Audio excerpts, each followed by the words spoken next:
Very very good morning दोस्तों। आइए आप सभी का फिर से बहुत बहुत स्वागत है। चलिए आते हैं, हम लोग देखते हैं अपने इस अगले कड़ी में क्या है। ठीक है, तो देखिए हम लोग शुरू किए हैं मगध साम्राज्य का सीरीज। ठीक है, तो मगध साम्राज्य में हमने क्या क्या पढ़ा है। वृद्धरथ वंश पढ़ा है, एक ही वीडियो में देख लीजिए।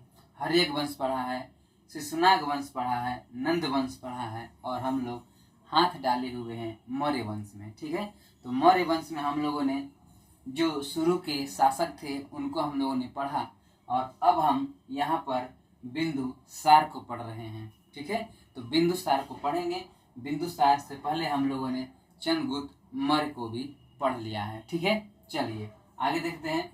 तो बिंदुसार को जानिए। ठीक है, तो देखिए मौर्य वंश में थोड़ा सा बता दें कि संस्थापक चंद्रगुप्त मौर्य हैं, और उनका साथ देते हैं कौटिल्य, जिनको विष्णुगुप्त के नाम से भी जाना जाता है। ठीक है ना, और उन्हें चंद्रगुप्त का साथ मिलता है। दोनों एक दूसरे से मिल करके ये क्या करते हैं, मौर्य वंश की स्थापना करते हैं। ठीक है, आगे देखते हैं। और हम लोगों ने चंद्रगुप्त मौर्य पढ़ा है। ठीक है, उसके बाद देखिए बिंदुसार के बारे में हम लोग जान रहे हैं। ठीक है, आइए देखते हैं आगे।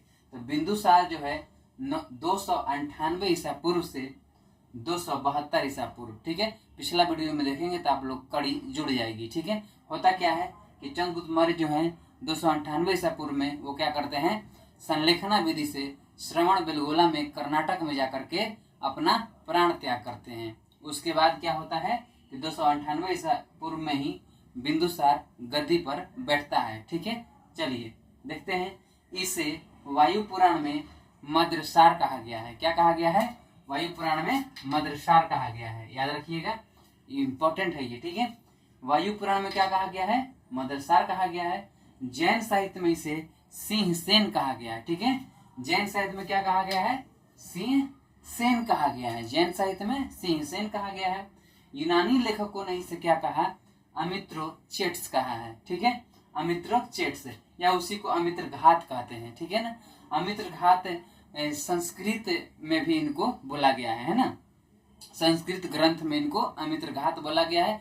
अमित्र घात का मतलब होता है मित्र को घात नहीं करेगा। अमित्र घात मतलब शत्रु विनाशक है, शत्रु को विनाश करने वाला। ठीक है, अमित्र घात मतलब मित्र को घात नहीं करेगा। घात किसको करेगा, अमित्र यानी जो शत्रु होंगे उसको घात करेगा। अमित्र यानी कि शत्रु विनाशक। ठीक है, आगे देखिए। माता का नाम इनका क्या है, दुर्धरा है। माता का नाम दुर्धरा, याद रखिएगा। माता दूध का सेवन कराती है ना, तो दुर्धरा हो जाएगा। ठीक है, माता का नाम दुर्धरा है। आगे देखिए। थेरवाद परंपरा के अनुसार इन्हें क्या कहा गया है, ब्राह्मण धर्म का अनुयायी जाना गया है, माना गया है। किस परंपरा के अनुसार, थेरवाद परंपरा के अनुसार।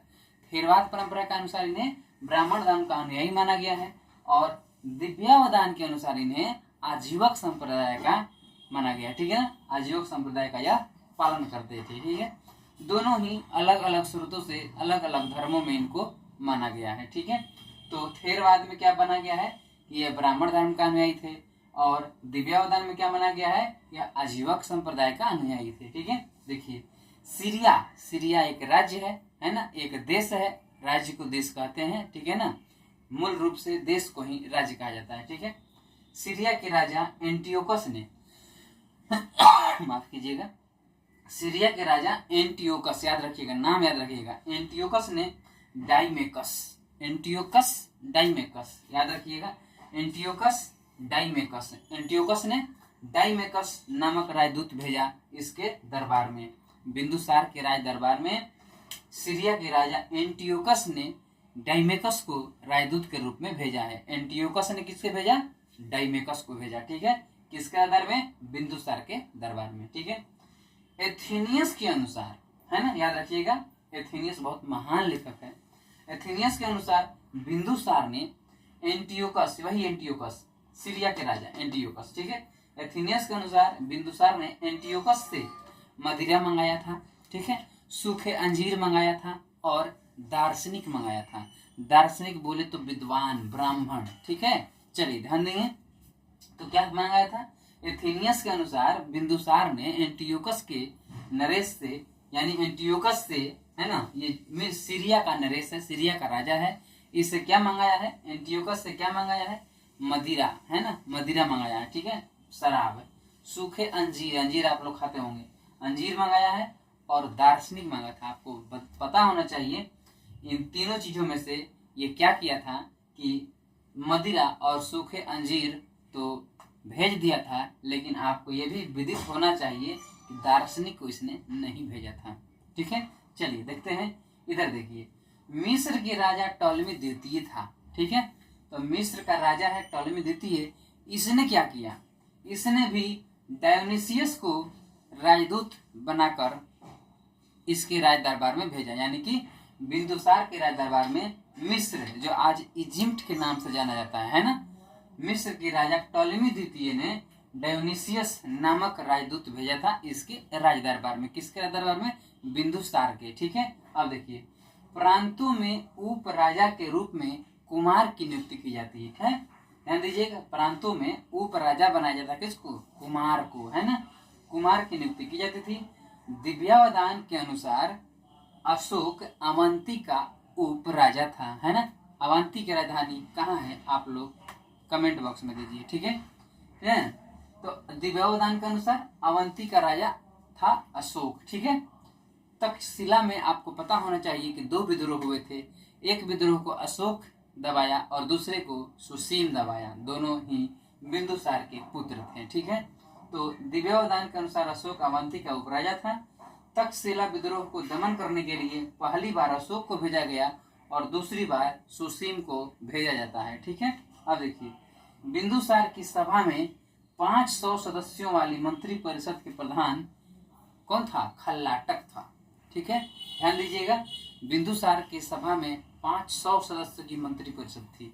हमारे यहाँ भी कितना है, लोकसभा में सदस्यों की संख्या अधिक से अधिक कितनी हो सकती है, आप लोग कमेंट कर दीजिए। ठीक है, लोकसभा में सदस्यों की संख्या कितनी हो सकती है, आप लोग कमेंट कीजिए। ठीक है, बिंदुसार की सभा में 500 सदस्यों वाली मंत्री परिषद के प्रधान को क्या कहा जाता था, खल्लाटक, खल्लाटक था। ठीक है ना, अब देखिए, सबसे अधिकतम 550 है। ठीक है ना, अधिकतम 550 हो सकती है। ठीक है, हमारे यहाँ संस्कृत ग्रंथ में, मैंने आज के युग में, ये भी हमारे यहाँ था, संस्कृत ग्रंथ में इसे अमित्र घात कहा गया। वही चीज अमित्र घात या अमित्रोचेट्स। ठीक है, बिंदुसार 26 वर्षों तक रहा और यह 272 ईसा पूर्व में इसकी मृत्यु हो जाती है। ठीक है, तो यहाँ होता है बिंदुसार खत्म।